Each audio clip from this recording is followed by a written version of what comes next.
Hello, I'm John Adams, editor of Digital Photo, and welcome to this Photoshop Made Easy video lesson. We're going to take a look at the various methods you can use to add a warm-up effect to your images. Now, if we take this particular landscape as an example, it looks okay. There's quite nice weather, quite nice lighting, but it's rather cool. And if we look at the warm version instead, you can see that looks a lot better. It's much more attractive, and adding some warmth to a picture is something that is really worthwhile.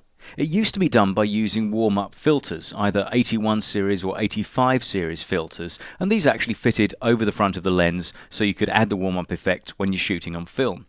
With digital cameras you can do that, of course, if you want to. You can use optical warm-up filters, but it's actually much easier and much more controllable to use Photoshop or Elements methods to warm up your pictures instead.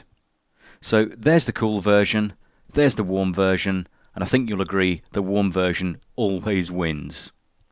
Now, some methods of warming up pictures are only available in the full version of Photoshop, so I'll be covering those along with the methods that are available for all kinds of different versions of Photoshop. So without further ado, let's have a look at 5 different methods that you can use to warm up your pictures.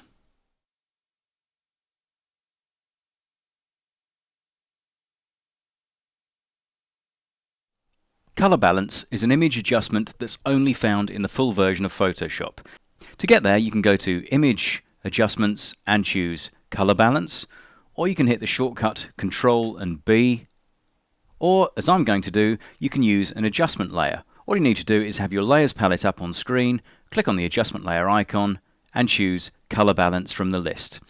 This brings up the Color Balance palette. And it can be a little complicated at first because you've got shadows, midtones, highlights, you've got 3 sliders to move for each of those, and you've got a preserve luminosity button. So to stop it all getting confusing, what I'm going to do is give you a general recipe that you can use to warm up pictures using this particular palette. First of all, make sure that preserve luminosity is not ticked, and make sure that preview is ticked. The preview gives you a live rendition of the changes on your image, so you want that ticked all the time. What we're going to do is start with highlights, and we're going to move the cyan red slider towards red. So about 20 in that should do the trick, and you can see the redness coming through into the highlights. And then in the yellow blue slider, we're going to put in a negative amount of blue or a positive amount of yellow. So about the same, about minus 20 there. So we have a diagonal line across the sliders in the highlights. Next we move on to the midtones, and here's where you can add a little bit more red. So we're just going to tweak that a touch and just take the cyan red slider to about +5. We'll leave the others exactly as they are. Next thing, we click on the shadows, and we're going to add a little bit of blue to the very darkest tones in the scene. Not too much, just about +8 or thereabout should do the trick. That's enough blue in the shadows. And now that's done, we're just going to use the preview just to toggle it on and off to see the difference. And you can see there's a nice warmth coming through there. This looks rather cool. This sort of a midday shot looks quite cool in comparison. And if we just use that preview, we've got a nice warm-up effect. Not too loud, not too aggressive, just about right. So try that recipe as a starting point for your warm-up. But bear in mind that your image will be different, so you may need to adjust the settings, particularly in the highlights, for that particular effect. So highlights, +20 in the red, -20 in the blue. Midtones, a little bit of red in there, about +5. And then shadows, a little bit of blue. And that should give you a pretty decent result. You can try it with and without the preserved luminosity, but this does boost contrast a touch, so you're generally better off without it. But of course you can always try it with and without and see which one looks the best for your particular image. Once you're happy with the overall result, click OK, and there's a great method for the users of the full version of Photoshop with color balance.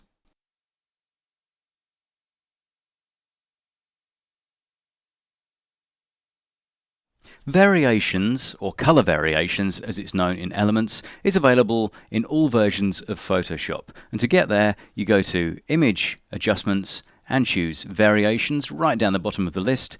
Or in Elements, you go to Enhance, Adjust Color, Color Variations. Click on that, and it launches this rather interesting looking palette, which gives you a before and after, the original and current pic, and a load of different boxes in kind of a ring around effect. The Elements one is a little bit different, but not so different that you won't know what's going on.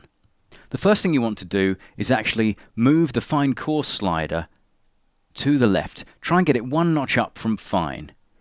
Now in Elements, that's called the Adjust Color Intensity slider. All this does is give you either a subtle effect if it's over to the left, or a very dramatic effect if it's over to the right. So by keeping it towards the left, we make small changes rather than big changes.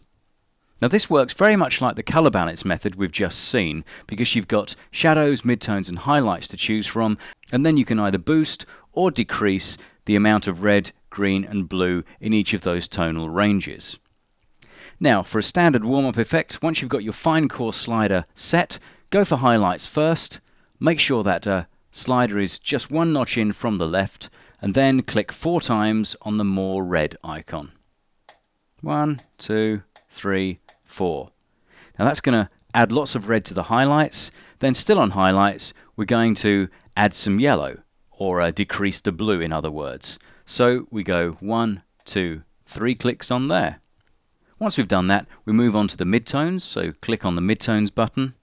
And then to get a little more red in midtones, 2 clicks on more red will do the trick nicely. And you can see in the preview window there, it's doing the job quite nicely and bringing those warm colours back through.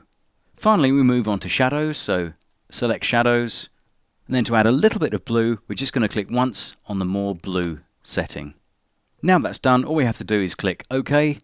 And there you have your changes. If you want to see what it looks like, you can always go to Edit and undo the changes you've made to see the before, and then you can redo them to see the after. So that's a method you can use in either Photoshop or Elements using variations. It's a bit more cumbersome than the color balance method. That's the preferred method. If you're going to do it this way, then use color balance in the full version of Photoshop. But if you're using Elements and don't have access to color balance, give variations a try, because it is quite an effective way of adding a warm-up effect.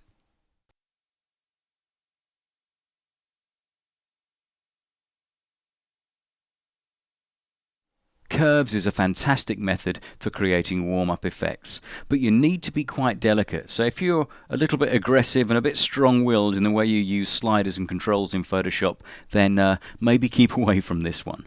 To open up the Curves palette, you can go to Image, Adjustments, and choose Curves, or you can hit the shortcut Control and M, or as I'm going to do, you can use an adjustment layer. So that way you click on the half black, half white circle in the Layers palette and choose Curves from the list. There's our Curves palette. What we have is a diagonal line, and this represents the red, green and blue all in one go, because in channel it says RGB. What we can do though is actually click on that RGB and select red from the list.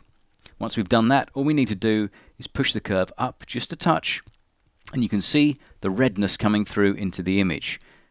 That's more than enough. That's probably a bit too much actually, but we'll overdo it for the sake of this illustration.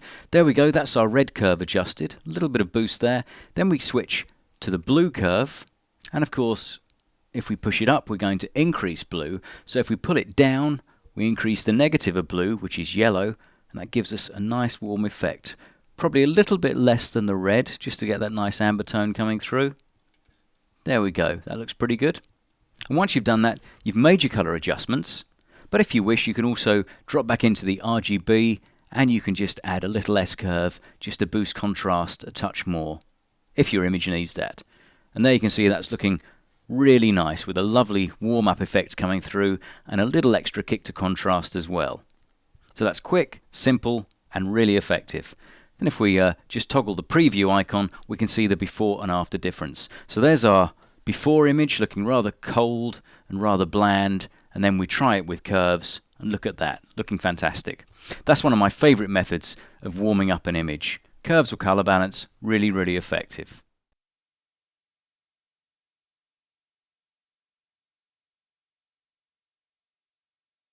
The photo filter is available in Photoshop and Elements, and in many ways it should provide the best method for warming up a picture because it emulates a traditional filter's effect. So let's see how we get there. Well, you go to Image, Adjustments, and choose Photo Filter from the list.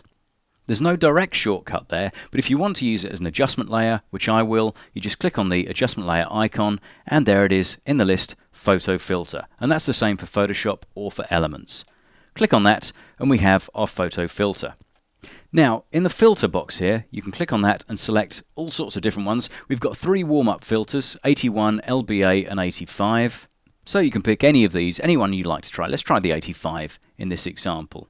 What we've got underneath is a density slider, and this basically gives you the strength of the particular filter. It defaults to 25%, but if we ramp it up a bit, we get more and more warmth coming into the image until it goes crazy. So I think the best setting is probably somewhere around 50%. And you can try it with and without preserved luminosity. Obviously your image is going to get darker the stronger the filter becomes, but you sometimes get a bit more warmth coming through. So try it with and without and see which works best for your particular image. Once you've made those changes, try the preview button, tick it to see the before and after. There we go. And you can decide whether you like the effect.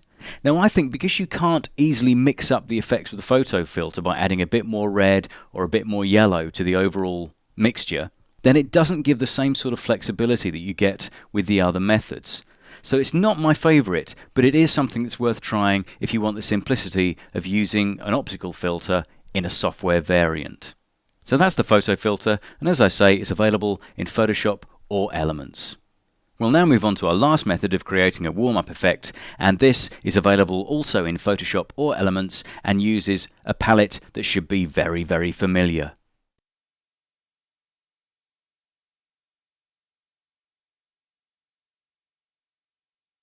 Well, most people don't think about levels as being something you can use to create warm-up or color balance effects, but it is.